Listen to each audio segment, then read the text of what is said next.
بسم اللہ الرحمن الرحیم۔ السلام علیکم۔ پروگرام الکلام کے ساتھ آپ کا میزبان محمد شعیب رضا حاضر خدمت ہے۔ ناظرین کرام، پروگرام کے پہلے حصے میں ہم قرآن کریم کی کچھ آیات کو سمجھنے کی کوشش کریں گے اور دوسرے حصہ میں اپنے عہد کے نمائندہ سیاسی، سماجی، مذہبی موضوعات پہ پیدا ہونے والے سوالات کے جوابات ایک نئے نقطہ نظر سے جاننے کی کوشش کریں گے۔ حسب سابق ہمارے ساتھ شریک گفتگو ہیں جناب امانت رسول صاحب۔ امانت صاحب، بہت شکریہ آپ کے وقت کا۔ میری معاونت کے لیے موجود ہیں جناب شارق۔ بہت شکریہ آپ کے وقت کا۔ ناظرین کرام، آپ کی سکرین پہ ہمارا واٹس ایپ نمبر آ رہا ہوگا، آپ اس واٹس ایپ نمبر پہ ہمیں اپنے سوالات بھیج سکتے ہیں۔ ہم انشاءاللہ آپ کے سوالات کو ضرور ایڈریس کریں گے۔ گزشتہ پروگرام میں ہم نے سورہ مریم کی آیات کو سمجھنے کی کوشش کی تھی اور ہم پہنچے تھے آیت نمبر 65 تک۔ آیت نمبر 65 کو ہم نے سمجھ لیا تھا۔ آج اس سے آگے گفتگو کرنا ہے۔ میں جناب امانت رسول صاحب سے گزارش کروں گا اپنے گفتگو کا آغاز کیجیے گا۔ بسم اللہ الرحمن الرحیم۔ ناظرین کرام، آیت نمبر 66 سے اللہ سبحانہ و تعالیٰ ایک اہم مسئلے کو بیان فرماتا ہے، اس لیے کہ جب قرآن مجید نازل ہو رہا تھا اس وقت بھی جو قوم موجود تھی، یعنی کفار مشرکین، وہ اس مسئلے پر ہمیشہ اعتراض کرتے تھے کہ یہ کیسے ممکن ہو سکتا ہے کہ جب ہم مر جائیں گے ہماری ہڈیاں گل سڑ جائیں گی، بوسیدہ ہو جائیں گی، بکھر جائیں گی، تو ہم کیسے اٹھ سکتے ہیں، ہمیں کیسے اٹھایا جائے گا۔ یہ بات ان کو سمجھ نہیں آتی تھی اور اس پر وہ اعتراض کرتے تھے۔ چونکہ اسلام نے جو عقائد بیان کیے ہیں ان میں سے ایک عقیدہ بعث بعد الموت بھی ہے، یعنی انسان نے موت کے بعد اٹھنا ہے اور اللہ کی بارگاہ میں حاضر ہونا ہے۔ قرآن مجید نے اس عقیدے کو بڑی تفصیل کے ساتھ مختلف مقامات پر بیان کیا ہے۔ اب یہ دیکھیے کہ یہاں پہ اللہ سبحانہ و تعالیٰ کس طرح اس مسئلے کو واضح فرماتا ہے اور اس عقیدے کو بیان کرتا ہے۔ فرمایا وَيَقُولُ الْإِنسَانُ، انسان کہتا ہے أَإِذَا مَا مِتُّ لَسَوْفَ أُخْرَجُ حَيًّا، کیا جب میں مر جاؤں گا تو پھر زندہ کر کے نکالا جاؤں گا، یعنی زمین سے یا جہاں پر بھی انسان ہے۔ تو یہ ایک سوال اس وقت کا انسان بھی کرتا تھا اور آج کا انسان بھی یہ سوال کرتا ہے اور آئندہ بھی کرے گا۔ لیکن اللہ سبحانہ و تعالیٰ نے اس کا جو جواب عطا کیا، فرمایا کہ اولا یذکر الانسان، کیا انسان کو یاد نہیں ہے انا خلقناہ من قبل ولم یک شیئا، کہ ہم نے اسے اس سے پہلے پیدا کیا جب وہ کچھ نہیں تھا۔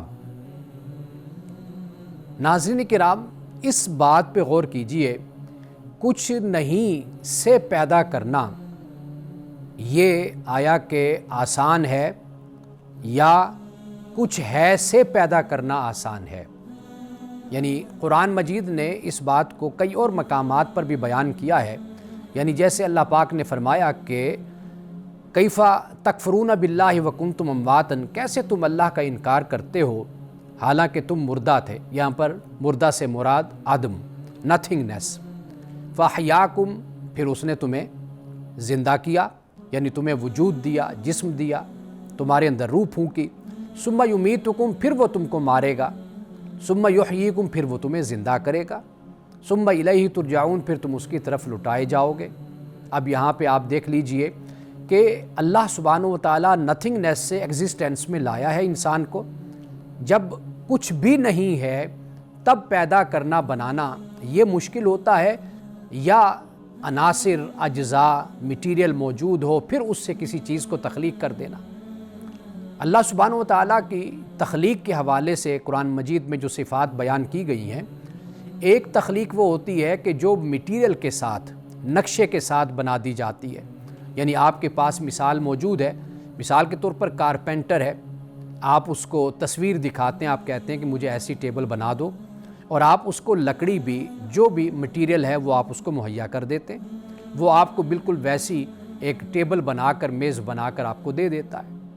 ایک یہ ہوتا ہے کہ مثال بھی موجود نہیں ہے اور اس کا مٹیریل بھی موجود نہیں ہے۔ آج کا کوئی بھی کارپینٹر، کوئی بھی خالق، کوئی بھی آرٹسٹ، کوئی شخص بھی اس طریقے سے کسی چیز کو وجود میں نہیں لا سکتا۔ اللہ سبحانہ و تعالیٰ اس کائنات کو، انسان کو، جو کچھ بھی چرند پرند حیوانات اس کائنات میں پیدا ہوئے ہیں، وہ سب کے سب پہلے روز، پہلے دن، پہلی دفعہ، پہلی مرتبہ اللہ سبحانہ و تعالیٰ نے ان کو بغیر میٹیریل کے اور بغیر مادہ کے اللہ نے ان کو پیدا کیا۔ یہ وہ بات ہے کہ جسے قرآن پاک یہاں پہ بیان کر رہا ہے سورۃ البقرہ میں۔ اور اسی طرح سورۃ الدہر میں فرمایا هل أتى على الإنسان حين من الدهر لم يكن شيئا مذکورا۔ ایک وقت انسان پر وہ بھی گزرا کہ جب یہ قابل ذکر شے نہیں تھا، یعنی لم یکن شیئا مذکورا، قابل ذکر چیز ہی نہیں تھا، یعنی اس کا کوئی نام و نشان نہیں تھا، کوئی اس کا نام نہیں تھا، اس کا وجود نہیں تھا۔ اللہ سبحانہ و تعالیٰ نے انسان کو پیدا کیا ہے۔ اب یہاں پہ اللہ پاک فرماتا ہے کہ اولا یذکر الانسان، کیا انسان بھول جاتا ہے یا کیا انسان کو یاد نہیں ہے انا خلقناہ من قبل، کہ بے شک ہم نے اس کو پہلے بھی پیدا کیا تھا، ولم یک شیئا، کہ جب یہ کچھ بھی نہیں تھا۔ اب اس کے بعد فرمایا، یعنی یہ جو دو آیات ہیں اس سے معلوم ہوتا ہے کہ اس وقت بھی عقل محض کو ماننے والے اور اس کو اپنا عقیدہ بنانے والے لوگ اس وقت بھی موجود تھے۔ تو اللہ سبحانہ و تعالیٰ نے اسی عقیدے کو جو آخرت کے حوالے سے ہے اور بعث بعد الموت کا عقیدہ ہے، اس کو ایک بڑی عقلی بنیاد پر اس کو بیان کر دیا کہ جسے انسان کبھی جھٹلا نہیں سکتا۔ اب اس کے بعد فرمایا کہ فَوَرَبِّكَ، تیرے رب کی قسم، لَنَحْشُرَنَّهُمْ، ہم ان کو ضرور جمع کریں گے، کہ جو آخرت کا انکار کرنے والے ہیں، وَالشَّيَاطِينَ، اور ان کے جو شیاطین یعنی ان کے جو لیڈر ہیں، ان کے جو رہنما ہیں، ان کو جو گمراہ کرنے والے ہیں، ان کے جو فلاسفرز ہیں، ان کو نئے نئے یہ آئیڈیاز دینے والے ہیں، تو ان کو بھی ہم جمع کریں گے۔ ثُمَّ لَنُحْضِرَنَّهُمْ حَوْلَ جَهَنَّمَ جِثِيًّا، اور پھر ان کو جہنم کے گرد اس طرح حاضر کریں گے کہ یہ گھٹنوں کے بل گرے ہوئے ہوں گے، یعنی اس حالت میں اللہ سبحانہ و تعالیٰ کی بارگاہ میں یہ لوگ آئیں گے، ان کی یہ حالت بے بسی کی حالت ہوگی اور بے کسی کی حالت میں اللہ کے پاس یہ حاضر ہوں گے۔ اسی طرح سورۃ الکہف میں بھی اللہ سبحانہ و تعالیٰ نے فرمایا کہ وَعُرِضُوا عَلَىٰ رَبِّكَ صَفًّا، کہ یہ لوگ صف میں یعنی لائن میں اللہ پاک فرماتا ہے کہ تیرے رب کے پاس حاضر کیے جائیں گے۔ لَقَدْ جِئْتُمُونَا، یہ ہمارے پاس آئیں گے، کما خلقناکم اول مرہ، کہ جیسے ہم نے تمہیں پیدا کیا تھا پہلی مرتبہ، اس نے تم ہمارے پاس آؤ گے، جیسے پہلی دفعہ ہم نے تمہیں تخلیق کیا۔ گویا کہ قیامت کے دن انسان کا اٹھنا، اللہ کی بارگاہ میں آنا، یہ اللہ کے حکم پر ہوگا، جس طرح انسان کی پیدائش اور تخلیق اللہ کے حکم سے ہوئی۔ اور آخر میں کیا فرمایا؟ بل زعمتم ان لن نجعل لکم موعدا، جبکہ تمہارا دنیا میں یہ خیال تھا کہ ہم کوئی بھی ایسا دن نہیں رکھتے یا نہیں بنائیں گے کہ جس دن تم ہمارے پاس آؤ اور اپنے اعمال کا جواب دو۔ اب اس کے بعد اللہ سبحانہ وتعالیٰ فرماتا ہے کہ ثم لننزعن من کل شیعۃ ایہم اشد علی الرحمن عتیہ، فرمایا پھر ہم ہر گروہ میں سے ان لوگوں کو جدا کریں گے جو رحمان کے مقابلے میں سب سے زیادہ سرکش بنے ہوئے تھے۔ یعنی ایک تو وہ طبقہ نا کہ جو صرف پیروکار ہے، پیروی کرتا ہے، ایک طبقہ وہ کہ جو سرکش، رہنما، لیڈر بنے ہوئے، ان کو علیحدہ کر دیا جائے گا۔ اور ان کو علیحدہ کرنے کا مقصد کیا ہے؟ تاکہ ان کے ساتھ معاملہ مختلف ہو اور وہ پتہ چلے لوگوں کو کہ دنیا میں یہ لوگ تھے کہ جو خود بھی سرکش تھے اور دوسروں کو سرکشی پر ابھارتے بھی تھے۔ اب اس کے بعد فرمایا کہ ثم لنحن اعلم بالذین هم اولی بہا صلیہ، پھر ہم ایسے لوگوں کو خوب جانتے ہیں کہ جو جہنم میں داخل ہونے کے زیادہ مستحق ہیں۔ یہ انہی لوگوں کا ذکر چل رہا ہے کہ جو آخرت کا انکار کرنے والے ہیں اور جو اس پر سوال اٹھاتے ہیں کہ یہ کیسے ممکن ہوگا کہ جب ہم گل سڑ جائیں گے اور پھر ہمیں دوبارہ اٹھایا جائے گا۔ اب اس کے بعد فرمایا کہ وَإِن مِّنكُمْ إِلَّا وَارِدُهَا كَانَ عَلَىٰ رَبِّكَ حَتْمًا مَّقْضِيًّا، اور تم میں سے کوئی نہیں کہ جس کا اس پر گزر نہ ہو۔ ناظرین اکرام، یہاں پر جو وارد کا لفظ ہے اس کے دو مطلب ہیں، ایک گزر ہونا اور ایک مطلب ہے داخل ہونا۔ جب داخل ہونے کی بات کرتے ہیں تو پھر انہی لوگوں کا جن کا پیچھے ذکر ہوا، ان کے بارے میں اللہ نے کہا کہ کوئی بھی نہیں بچ سکے گا کہ جو اس جہنم میں داخل نہیں ہوگا۔ اگر وارد کا ترجمہ کریں گے تو پھر دو گروہ ہیں، ایمان والوں کا گروہ اور دوسرا گروہ کفار کا۔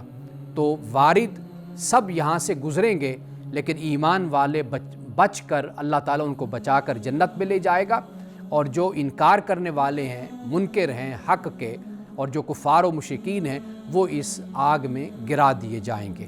تو فرمایا وَإِن مِّنكُمْ إِلَّا وَارِدُهَا، اور تم میں سے کوئی نہیں جس کا اس پر گزر نہ ہو، کان علی ربک حتما مقضیہ، یہ تیرے رب کے اوپر لازم ہے جو پورا ہو کر رہے گا۔ ناظرین کرام، یہاں وقت ہوا چاہتا ہے ایک بریک کا، ہمارے ساتھ رہیے گا۔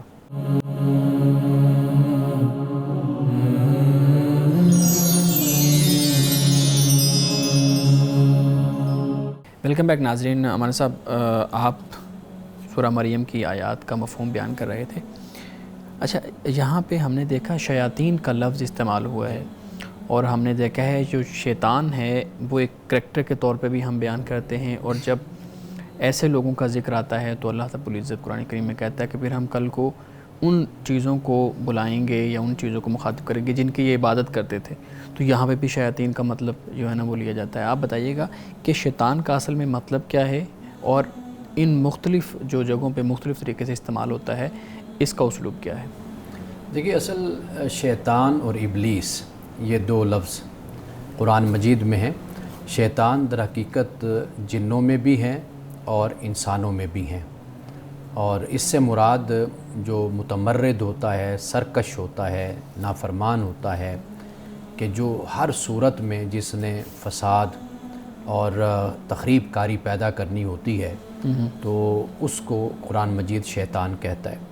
اور شیطان پھر جو لیڈرز ہوتے ہیں، یعنی چونکہ وہ سبب ہوتے ہیں، وہ لوگوں کی اس طرف رہنمائی کرتے ہیں، لوگوں کو راغب کرتے ہیں، تو قرآن مجید نے ان کو شیطان کہا۔ جیسے وَإِذَا خَلَوْا إِلَىٰ شَيَاطِينِهِمْ قَالُوا إِنَّا مَعَكُمْ إِنَّمَا نَحْنُ مُسْتَهْزِئُونَ، ایمان والوں سے کہتے ہیں کہ ہم ایمان لائے، اور جب خلوت میں اپنے شیاطین کی طرف جاتے ہیں تو انہیں کہتے ہیں تو ہم تو صرف ایمان والوں کے ساتھ مذاق کرتے ہیں۔ تو شیطان در حقیقت قرآن مجید جب استعمال کرتا ہے تو اس سے مراد وہ انسان کے جو سرکش ہے اور جو تخریب کاری کرنے والا ہے وہ مراد ہے۔ اور قرآن مجید میں جب شیاطین کا لفظ استعمال ہوتا ہے، کئی مقامات پہ ہم دیکھتے ہیں وہ انبیاء علیہ السلام کے جو مقابل طبقے ہوتے ہیں، انکار کرنے والے، اور ان کو ان کی تبلیغی مساعی اور کوششیں جو وہ معاشرے میں کر رہے ہوتے ہیں ان کو روکنے والے، اور ان کی جان کے دشمن اور ان کے جو ماننے والے ہیں ان کے دشمن، وہ در حقیقت ان کو قرآن پاک نے پھر شیاطین کہا ہے۔ بالکل ٹھیک ہے۔ میں سوال کرنا چاہوں گا۔ جی پلیز۔ آپ نے تو بالکل بجا فرمایا، بالکل یہ ہمارا ایمان ہے ویسے تو کہ ہم دوبارہ اٹھائے جائیں گے، لیکن جیسے کہ آپ نے ذکر کیا کہ جو فلاسفرز ہیں، جو فلاسفی کرتے ہیں، وہ کافی تنقید کرتے ہیں اس پر، کہ وہ کہتے ہیں کہ تقابل ہے، کہ یہ بات کہنا کہ ایک شخص جس کا وجود نہیں تھا اس کو وجود میں لانا اور پھر دوبارہ وجود میں لایا جانا، وہ تقابل ہے، انفیرنس ہے۔ تو وہ اس طرح اس کو تنقید کرتے ہیں، وہ کہتے ہیں اس کا کوئی ٹھوس ثبوت نہیں ہے کہ دوبارہ انسان اٹھایا جائے گا۔ تو ایسے فلاسفرز کو، ایسی تنقید کو قرآن کیسے جواب دیتا ہے؟ اچھا، وہ جو لفظ آپ استعمال کریں یعنی انفر، وہ کہتے ہیں انفر کیا ہوا ہے، یعنی یہ قیاس کیا ہوا ہے، یعنی ایک بات کو اس جو ہے وہ قیاس کر کے انہوں نے یہ ایک نتیجہ اخذ کیا ہے، استدلال کیا ہے جسے ہم کہہ سکتے ہیں۔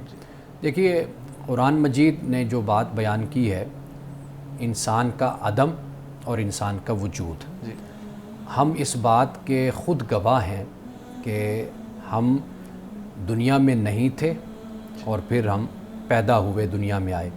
اچھا، پھر ایک بڑا زمانہ ہم پر ایسا بھی گزرتا ہے کہ جب ہم شعور کے ساتھ نہیں ہوتے، یعنی مثال کے طور پر میں آپ سے پوچھوں گا کہ بھئی آپ کو کب اس بات کا شعور ہوا کہ آپ دنیا میں موجود ہیں؟ آپ کو پہلی بات کون سی یاد ہے کہ جب آپ کو پتہ چلا کہ میرا کوئی وجود ہے، میں کوئی جیتا جاگتا ایک انسان ہوں، ایک جسم ہوں، ایک وجود ہوں؟ اب یہ چیز بھی ایک بڑا وقت انسان پر گزرتا ہے۔ تو گویا کہ اگر ان چیزوں کو اس طریقے سے سمجھا جائے، ہر قیاس اور انفرینس جس کو ہم کہتے ہیں وہ غلط نہیں ہوتا، وہ حقائق پر مبنی ہوتا ہے، وہ عقل پر مبنی ہوتا ہے، اور وہ دنیا میں جو حقائق اور دنیا میں جو فیکٹس موجود ہوتے ہیں ان کی بنیاد پر انسان فیصلہ کرتا ہے۔ صرف یہ ایک معاملہ نہیں ہے، آپ یہ دیکھیں کہ زندگی میں بہت سے ایسے معاملات اور حقائق ہوتے ہیں کہ جہاں پر ہم قیاس کی بنیاد پر، یعنی عقلی بنیاد پر اور عقلی توجیہ پر ہم اس کا نتیجہ اخذ کر رہے ہوتے ہیں۔ اور اتنا بڑا انسان 5 فٹ کا جو سامنے بیٹھا ہوا ہے کہ جو آج سے 50 سال 55 سال پہلے نہیں تھا تو وہ کہاں پر تھا؟ تو وہ عدم ہی کی منزل میں تھا، عدم ہی کی مرحلے میں تھا. تو اللہ سبحانہ و تعالیٰ نے پھر انسان کو مرد اور عورت کے ملاپ کے ساتھ اس کو پھر وجود دیا. کچھ حقیقتیں ایسی ہوتی ہیں کہ وہاں پر بڑے بڑے فلسفوں کی ضرورت نہیں ہوتی. یعنی مثال کے طور پر میرے پاس یہ کپ ہے تو یہ مجھے نظر آ رہا ہے نا، اب اس پر کیا بحث کی جائے کہ یہ کپ ہے یا نہیں ہے یا اس کو کیسے ہم ثابت کریں گے. کچھ چیزیں ایسی اظہر من الشمس ہوتی ہیں، واضح ہوتی ہیں، تو ان کو فلسفوں میں جانے کے بجائے حقائق کے ساتھ اور مشاہدے اور تجربے کے ساتھ اگر انسان دیکھے تو ان کا وجود اور ان کا سبب ہمارے سامنے ہوتا ہے. لیکن مولانا صاحب ہم دیکھتے ہیں کہ آج کا جو انسان ہے وہ تو اس عدم کو بھی نہیں مانتا. وہ کہتا ہے کہ نہیں، یہ ایک گریجول پروسیس تھا، مختلف سپیشیز سے پھر انسان تک آنے کا ایک پورا عمل تھا. تو وہ کہتا ہے یہ تو عدم نہیں ہے. تو پھر قرآن کیسے وہ کہتا ہے کہ یہ عدم سے پھر ہم نے اس کو موجود کی صورت میں لے کے آئے؟ نہیں، اگر جو انسان یہ کہتا ہے کہ عدم نہیں ہے، سوال یہ ہے نا کہ اس کے دلائل کیا ہیں. پہلے تو ہم اس کا جائزہ لیں، اس کو دیکھیں کہ وہ یہ بات کہاں سے کر رہا ہے. لیکن جو حقیقت ہمارے سامنے ہے، ہم عدم سے مراد لیتے ہیں وہ یہی ہے نا کہ ہم ایک وقت تھا کہ ہمارا وجود، میری پہچان، میری شناخت، میری حیثیت، میرا جسم یہ اس دنیا میں نہیں تھا. ٹھیک. آخر یہ کس وجہ سے اور کس کے حکم پر اور کس کی میں تخلیق ہوں کہ جو میں اس دنیا میں لایا گیا ہوں. آپ بے شک اس کو سائنٹیفکلی آپ یہ ثابت کرنے لگ جائیں کہ یہ عناصر ہیں اور یہ اس طریقے سے اجزائے ترکیبی ہیں اور اس سے انسان وجود میں آیا، سب کچھ یہ مان لیا. لیکن پھر سوال تو اپنی جگہ پر وہیں کھڑا رہتا ہے نا کہ آخر ان اجزاء کو، ان عناصر کو اور یہ سارا جو نظام ہے یہ کیسے وجود میں آیا. یعنی جیسے ہمارے ہاں ایک بڑی سادہ اور سمپل سی مثال دی جاتی ہے کہ ایک کمرہ ہے، آپ اس میں رہتے ہیں. آپ جب اس کمرے سے نکلے تھے آپ نے تولیہ کہیں پھینکا ہوا تھا، کپڑے کہیں پھینکے ہوئے تھے، کتابیں کہیں پھینکی ہوئی تھیں، ہر چیز اپنی جگہ پر نہیں تھی، بکھری ہوئی چیزیں تھیں. آپ گھر سے چلے گئے، آپ واپس آئے، واپس آ کر آپ نے دیکھا کہ ہر چیز اپنی اپنی جگہ پر پڑی ہوئی ہے. جہاں پر تولیہ لٹکنا چاہیے وہاں لٹکا ہوا ہے، کپڑے وہاں پر لٹکے ہوئے ہیں، ہر چیز پورے ایک منظم طریقے سے کمرے میں موجود ہے. تو کیا آپ اس کے بارے میں یہ کہیں گے کہ یہ جو کچھ بھی ہے یہ خود بخود ہی ہو گیا؟ میں تو ایسے چھوڑ کر گیا تھا، اس میں جو نظم آ گیا، ترتیب آ گئی تو یہ خود بخود آ گئی. تو واضح بات ہے کہ آپ کا ذہن فوراً اس طرف جاتا ہے کہ یہ اگر ترتیب آئی ہے تو کوئی مرتب بھی ہے، اس کو ترتیب دینے والا بھی ہے، کوئی نظام ہے تو آپ کہتے ہیں اس کا کوئی منتظم بھی ہے. تو عربی جو بدو ہے اس نے ایک بڑی اچھی مثال دی. اس نے کہا کہ میں صحرا میں گیا تو میں نے اونٹ کے قدموں کے نشان دیکھے، تو قدموں کے نشان سے ہی میں پہچان گیا کہ یہاں سے اونٹ گزرا ہے. تو کچھ نشانات، کچھ علامتیں ایسی ہوتی ہیں کہ جس سے انسان حقائق تک، حقیقتوں تک پہنچتا ہے. تو ہمارا وجود خود قرآن وفی انفسکم افلا تبصرون کی بات کرتا ہے، تم اپنے اندر تو جھانک کے دیکھو، کیا تمہیں یہ نظر نہیں آتا تمہیں؟ تو میرا خیال ہے کہ اگر اس طریقے سے انسان سمجھنا چاہے بات کو، بہت سے حقائق ہیں کہ جس کے ذریعے سے انسان حق کو قبول کر لے. اچھا یہ بھی بتائیے گا کہ آخرت کا جو تصور ہے، مرنے کے بعد کی زندگی کا جو تصور ہے، وہ جو ہمارے ہاں الہامی مذاہب ہیں، ہم بات کر لیں یہودیت کی، عیسائیت کی، اسلام کی، تینوں مذاہب میں ایک ہی طرح کا تصور ہے آخرت کا جو اسلام میں ہے. آخرت کا تصور حضرت آدم علیہ السلام سے، یعنی پہلے پیغمبر سے لے کر آخری پیغمبر تک سیم ہے، اس میں کوئی فرق نہیں ہے. یعنی اٹ سیلف اگر آپ ایک تصور آخرت کو دیکھتے ہیں وہ سب کے ہاں موجود ہے. یعنی اس زندگی کے بعد بھی زندگی ہے، بعث بعد الموت ہے. اس پر تو کسی بھی الہامی مذہب کا، بلکہ اگر آپ غیر الہامی مذہب بھی کہیں گے نا تو ان میں بھی ایک تصور اس چیز کا موجود ہے کہ وہ اس طرح اس بات کو بیان کرتے ہیں کہ اس دنیا میں انسان رہتا ہے، زندگی گزارتا ہے، آخر بہت سے معاملات ہیں کہ جن کا فیصلہ اس دنیا میں نہیں ہوتا. تو لہٰذا کوئی اور دنیا ضرور ایسی ہونی چاہیے کہ جہاں پر مظلوم کو جو حق نہیں ملا وہ وہاں پر اس کا حق مل جائے. تو یہ تصور تو ایسا ہے، اور اگر اس کو آپ عقلی بنیادوں پر بھی اگر پرکھتے ہیں اور اس کو آپ دیکھتے ہیں تو اس کا انکار ناممکن ہے. ناظرین کرام، یہاں وقت ہو جاتا ہے ایک بریک کا، ہمارے ساتھ رہیے گا.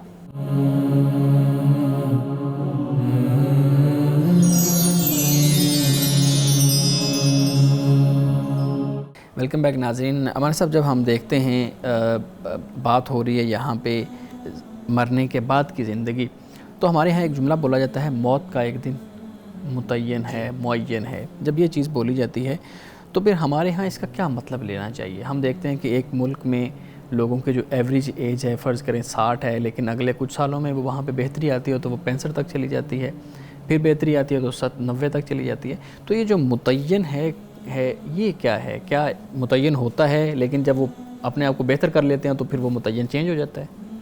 متعین سے مراد یہ ہے کہ اللہ تعالیٰ کے علم میں ہے کہ اس انسان کی موت کس وقت اور کب واقع ہونی ہے. اور اللہ تعالیٰ نے جو آپ نے سوال کیا نا, اللہ نے جو متعین بھی کر دیا نا اس کے علم پر ہے. اس کو معلوم ہے کہ یہ بندہ یہاں سے وہاں چلا جائے گا, ایسے ملک میں جہاں پر اس کی عمر بڑھ جائے گی, تو یہ اللہ کے علم میں ہے. تو لہٰذا وہ جو عمر کا بڑھنا ہے اس کی انتہا اور اس کا جو نتیجہ اور آخری فیصلہ ہے وہ خدا کے علم میں ہے.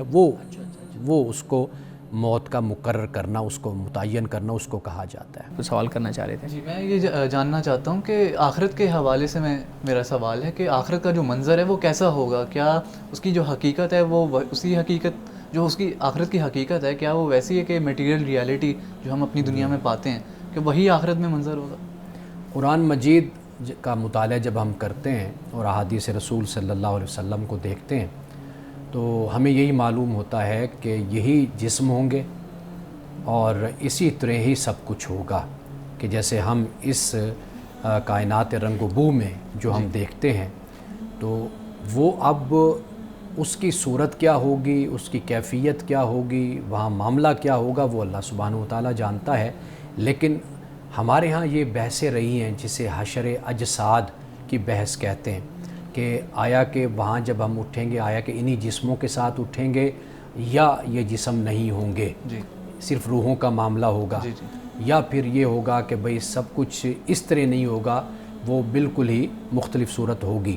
لیکن یہ یقینی بات ہے کہ قرآن مجید نے جو بیان کیا جس سے ہمیں یہ بات سمجھ آتی ہے کہ وہاں پر بھی ایسی ہی دنیا ہوگی. اچھا. اور انسان انہی جسموں کے ساتھ ہی اٹھیں گے اور انہی جسموں کے ساتھ ہی وہ جنت اور جہنم میں جائیں گے. بالکل ٹھیک ہے. یہاں ہمارے صاحب جو آپ نے آیت پڑھی آخری آیت میں آپ نے وارد کا جہاں پہ وہ لفظ جو ہے نا بولا, تو اس کے مطابق پھر یہ چیز ذہن میں آتی ہے جب ہم ترجمہ پڑھتے ہیں کوئی بھی اردو کا ترجمہ, تو خاص طور پہ وہ لکھا ہوتا ہے کہ ہر ایک پہ جہنم کو یا پیش کیا جائے گا یا ہر ایک کو جہنم سے گزرنا پڑے گا. آپ نے بھی اس پہ بات کی ہے, تو یہ بھی واضح کیجئے گا کہ ہر ایک کو جہنم سے گزرنا پڑے گا, اس کا کیا مطلب ہے؟ مومنین ہیں, شہداء ہیں, ٹھیک ہے, صالحین ہیں, دوسری طرف کفار ہیں, مشرکین ہیں.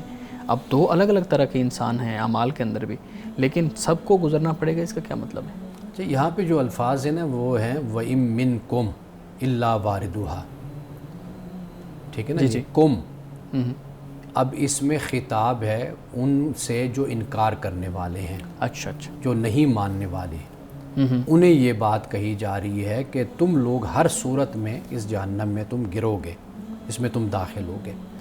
یہ مومنین سے نہیں کہا جا رہا, یہ وہ لوگ ہیں جو آخرت کا انکار کرتے ہیں اور پھر اس کے بعد رسول اللہ صلی اللہ علیہ وسلم جو دین لائے اس کا انکار کرتے ہیں. شیاطین جو ان کے ہیں لیڈر وہ بھی ان کے ساتھ مل جاتے ہیں, جو سردار ہیں, یہ سارے مل کر اسلام دشمنی کا مظاہرہ کرتے ہیں, سرکشی کا مظاہرہ کرتے ہیں.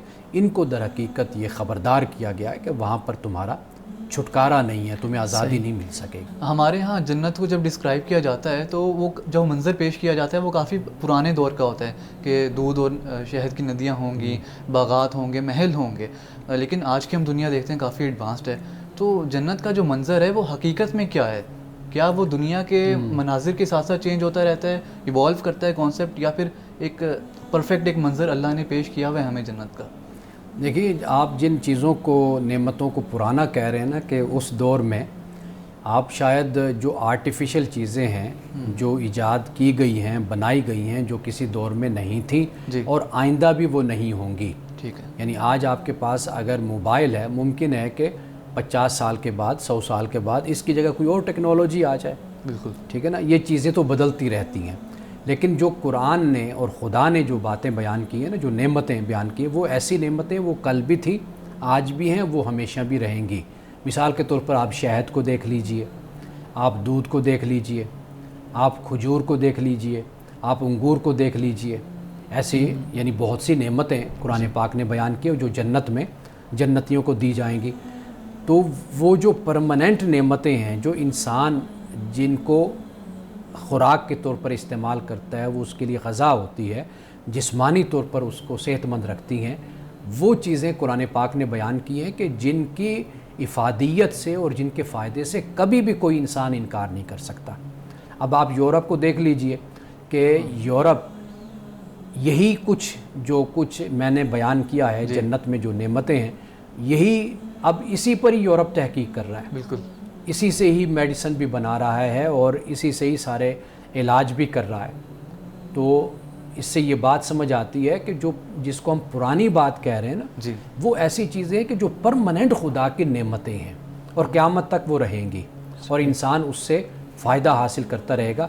باقی جو انسان کی تخلیقات ہیں کہ جیسے ہمیں کمپیوٹر کی ضرورت ہے، ہمیں لیپ ٹاپ کی ضرورت ہے، ہمیں موبائل کی آئی پیڈ کی ضرورت ہے، ان چیزوں کی جو نئے دور کی اور سائنس کی تخلیقات ہیں، یہ چیزوں تو پتہ نہیں 50 سال کے بعد یہ نہ ہو کچھ اور ہمارے سامنے آ جائے. تو مطلب یہ کہ یہ تو سب کچھ بدلتا رہتا ہے. خدا اگر ان چیزوں کا ذکر کر دیتا ہے قرآن میں یا اپنی کتاب میں، ایسی اس وقت کی ایسی نعمتوں کا ذکر کر دیتا کہ جن کا کوئی وجود ہی نہیں تھا، تخلیق تھی، وہ ایجاد تھی، پرماننٹ نہیں تھی، عارضی تھی، تو پھر بڑے مسائل پیدا ہوتے نا. تو قرآن نے ان نعمتوں کا ذکر کیا کہ جو قیامت تک کے لیے انسان جن کا محتاج ہے. صحیح. اچھا یہ بھی تو پھر دیکھا گیا نا کہ ہم دیکھتے ہیں کہ جو نوجوان ہے، آج کا نوجوان پیدا ہوا اور ایک خاص عمر اس نے پائی اور وہ مر گیا، تو وہ جنت کا کانسیپٹ پھر اس صورت میں کیسے لے کے آئے کہ جس کے لیے ہم بیان کریں کہ دودھ کی اور شہد کی نہریں ہیں، کیونکہ اس نے تو ٹیکنالوجی کا دور دیکھا ہے، انٹرنیٹ کا دور دیکھا ہے، ایجادات کا دور دیکھا ہے، اس طرح اس کے لیے تو زندگی یہی کچھ ہے. تو اس کے لیے جنت کا کانسیپٹ پھر ہم کیسے جو ہے نا بیان کریں گے؟ یہ بالکل ایک آرٹیفیشل لائف ہے، مصنوعی زندگی ہے جو ہم لوگ گزارتے ہیں. ہمیں حقائق کے ساتھ، حقیقت کے ساتھ، قدرت کے ساتھ آج بھی وہ لوگ کہ جو یہ رویہ اور یہ سوچ رکھتے ہیں کہ ان چیزوں سے تعلق بناتے ہیں اور اپنا وقت انہی کے ساتھ گزارتے ہیں، ان کو بھی ایک وقت میں یہ بات سمجھ آ جاتی ہے کہ ان چیزوں کے ساتھ زندگی نہیں گزرتی. آپ دیکھیے کہ لوگ پھر قدرتی مقامات پر جاتے ہیں اور اپنا وقت گزارتے ہیں اور فطرت کے ساتھ ان کی گفتگو اور مکالمہ ہوتا ہے اور کئی دن وہ وہاں پر جا کر بیٹھتے ہیں. یہ جو ہمارے ہاں نظر آتا ہے نا کہ روحانیت ہے اور قدرت کے ساتھ بیٹھ کر گفتگو ہے اور وقت گزارنا ہے، مراقبہ ہے، کوئی چلہ کشی کہہ لیں، خلوت نشینی کہہ لیں، یہ بہت بڑی دولت ہے.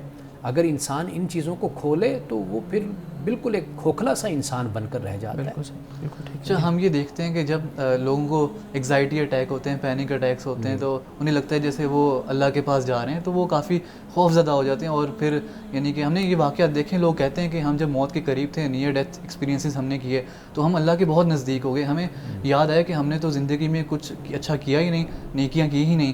تو لوگوں کو احساس ہوتا ہے کہ ہمیں اپنی آخرت پر بھی فوکس کرنا چاہیے، اور پھر وہ زندگی کے ہر لمحہ ایسا گزارتے ہیں کہ جیسے اس کے کبھی بھی انہیں موت آ سکتی ہے.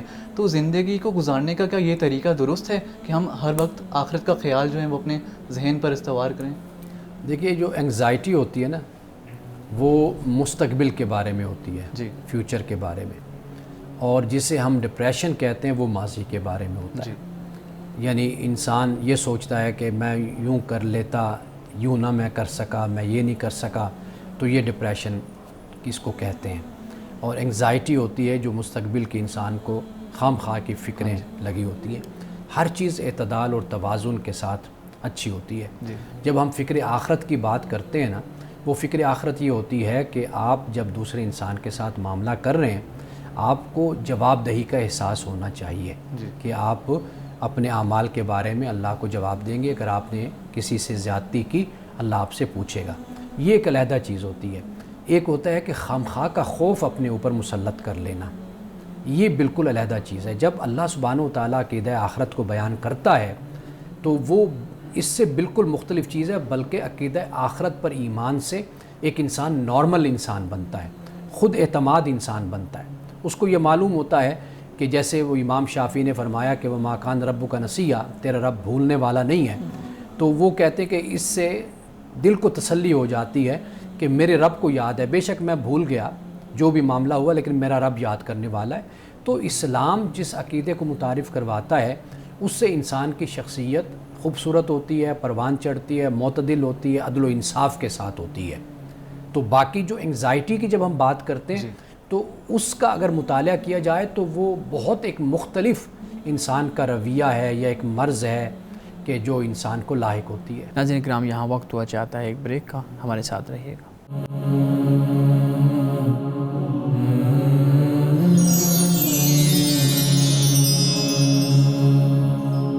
ویلکم بیک ناظرین، جی شارق پلیز۔ میں یہ جاننا چاہوں گا کہ بد دعا کن صورتوں میں دی جا سکتی ہے اور کن صورتوں میں بد دعا کی قبولیت ممکن ہے؟ دیکھیے، پہلی بات تو یہ کہ بد دعا اس وقت انسان کی زبان سے نکلتی ہے کہ جب وہ بے حد ستایا جاتا ہے، بالکل، اور بے حد اس کو تکلیف اور دکھ جب اس کو پہنچایا جاتا ہے تو پھر بد دعا انسان یعنی بے اختیار جسے آپ کہہ لیجیے وہ اس کے منہ سے نکلتی ہے۔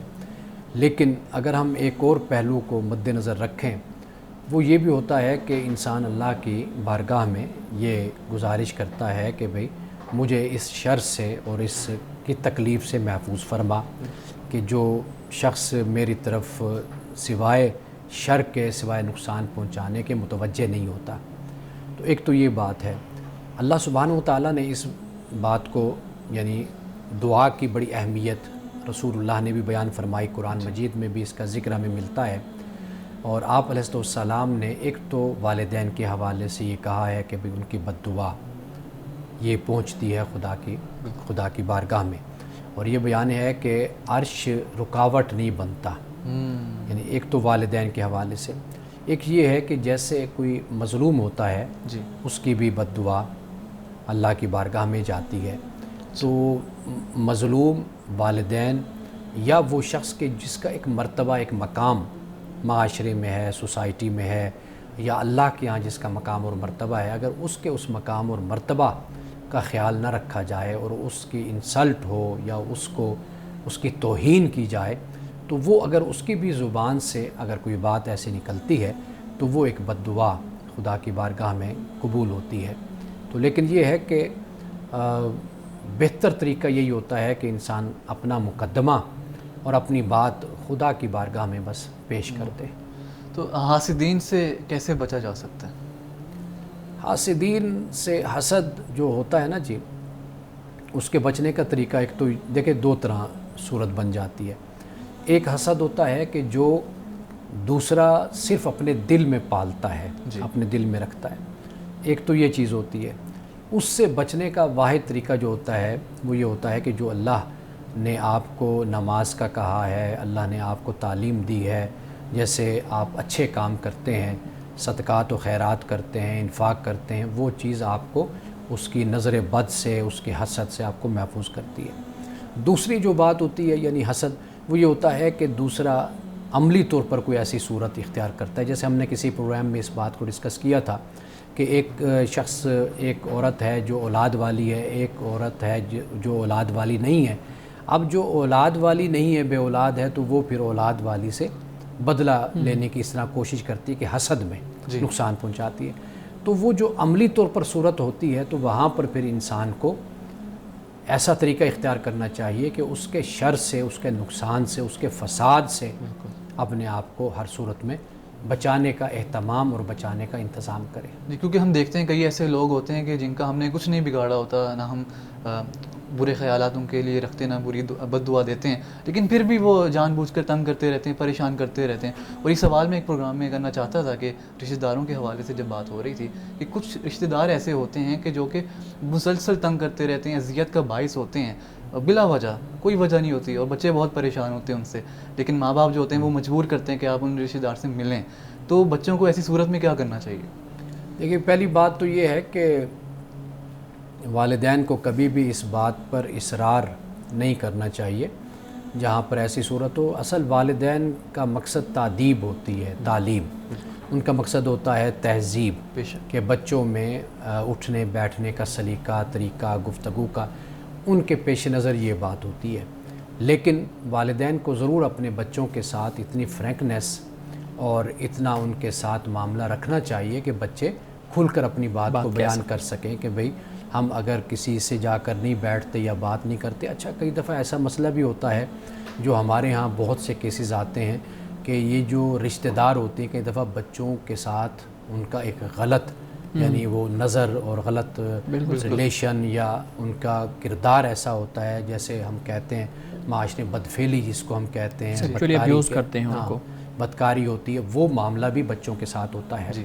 تو وہ والدین تو یہ سمجھتے رہتے ہیں کہ یہ بڑا ہے, رشتہ دار ہے اور اس کا یہ تعلق ہے, تو وہ تو وہم و گمان میں بھی نہیں ان کے ہوتا کہ بھئی ہمارے بچے کے ساتھ یہ بڑا شخص ایسا کوئی معاملہ کرتا ہے. تو اس صورت میں والدین کو اصل یہ چاہیے کہ اپنے بچوں کے ساتھ بالکل کھل کر بات کریں. اور دوسری بات یہ ہے کہ ان کو تربیت ایسی دیں کہ بیٹا وہ جیسے گڈ ٹچ اور بیڈ ٹچ کی بات ہمارے معاشرے میں کی جاتی ہے اور باقاعدہ اس پر اویئرنیس دی جاتی ہے, تو ان چیزوں سے بھی بچوں کو خبردار کریں. تو یہ جو والدین کی طرف سے دباؤ ہوتا ہے, نہیں آپ ہر صورت میں جاؤ, ہر صورت میں ملو, تو یہاں پر والدین کو جب بچہ کوئی صورت اختیار کر رہا ہوتا ہے نا تو پھر اس پر دباؤ نہیں ڈالنا چاہیے, بلکہ اس کے انکار کو اہمیت دیتے ہوئے والدین کو توجہ کرنی چاہیے کہ آخر یہ ایسا رویہ کیوں اختیار کرتا ہے. بچوں کو اس حوالے سے آج کل کافی تربیت دی جاتی ہے کہ گڈ ٹچ بیڈ ٹچ کی آپ نے بات کی, اور یہ بھی سمجھایا جاتا ہے کہ اگر کوئی آپ کے ساتھ بدفعلی کرے, کوئی غلط حرکت کرے تو آپ نے فوراً کسی بڑے کو اطلاع دینی ہے, ماں باپ کو باخبر کرنا ہے اس حوالے سے. لیکن جو ہم دیکھتے ہیں کہ ماں باپ اکثر جو ہیں وہ اس بات کو چھپاتے ہیں, یا پھر بچے جو ہیں وہ خود شرمندگی میں یا کہیں بات باہر نہ نکل جائے, ان کی عزت کا مسئلہ ہوتا ہے تو وہ بات کھل کر بیان نہیں کر پاتے. تو بچوں کو ایسی سچویشن میں جب وہ پھنسے ہوں کیا کرنا چاہیے؟ اچھا دیکھیے وہ تو بچے ہی ہے نا, اصل معاملہ یہ ہوتا ہے کہ آپ کے پورے سماج میں تربیت کا ماحول ہے یا نہیں ہے. بے شک والدین جو بالکل آنکھیں بند کر کے اپنے بیٹے کو کبھی کسی بڑے کے ساتھ بھیج دیتے ہیں, کبھی فلاں کے ساتھ بھیج دیا اور کہا کہ جی یہ فلاں رشتہ دار ہے, یہ بزرگ ہے, یہ بڑا ہے, تو کوئی بات نہیں, بچے کو ساتھ بھیج دیا. ایسے ہی تو یہ والدین کو چاہیے کہ اس بارے میں احتیاط کریں.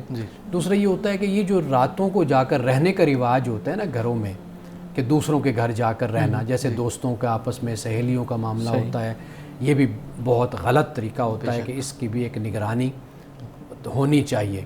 دوسری بات یہ ہو جاتی ہے, یعنی اب جو بچے ہیں وہ تو بچے ہیں نا, آپ ان کو ٹرین کریں گے. جیسے مثال کے طور پر جاپان میں بچوں کو ٹرین کیا جاتا ہے, چائنا میں کیا جاتا ہے, دیگر ملکوں میں بچوں کو باقاعدہ طور پر تہذیب سکھائی جاتی ہے, ان کو مینرز بتائے جاتے ہیں, ان کو بڑوں کے ساتھ ملنے کا طریقہ سلیقہ سکھایا جاتا ہے.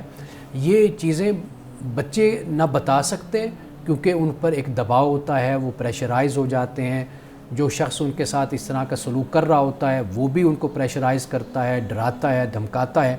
تو ایسی صورت میں والدین کی بڑی ذمہ داری بن جاتی ہے, اور پھر جو سکول ہے, تعلیمی ادارے ہوتے ہیں, ان کو چاہیے کہ اس طرح کی جو تعلیم ہے, سبجیکٹ ہے, یہ بچوں کو بتائیں, بچوں کو سکھائیں, تاکہ وہ اس سے ویل اویئر ہوں اور اپنے آپ کو بچاؤ کے جو طریقے ہو سکتے ہیں وہ ان کو معلوم ہونے چاہیے. اچھا ہمارے صاحب یہاں پہ پھر یہ بھی تو ایک بات ہے نا کہ جب ہم بچوں کو روک کے رکھیں گے, بچوں کے اوپر ہر معاملے میں نظر رکھیں گے, ایک خاص ایج تک تو سمجھ آتی ہے, اس کے بعد جب ہم دیکھتے ہیں کہ 15 16 17 18 سال کی عمر ہو جاتی ہے اور قانون بھی کہتا ہے کہ اب یہ انڈیپینڈنٹ ہو گیا, تو اس وقت بھی اگر یہ معاملہ ہو, بچے نہیں ایک دوسرے کو ملیں گے, ایکسپوجر نہیں بڑھے گا, تو پھر بچے بہت سے مسائل کا شکار بھی ہو جاتے ہیں. وہ دوسروں سے بات کرتے ہوئے جھجکتے ہیں, وہ دوسروں کے ساتھ اپنی بات رکھتے ہوئے بھی جھجکتے ہیں, ایون ایک دوسرے کے ساتھ بات تک نہیں کر سکتے. تو یہ بھی پرابلم ہمارے ہاں فیس کرنا پڑتی ہے, اس پہ آپ کیا کہیں گے؟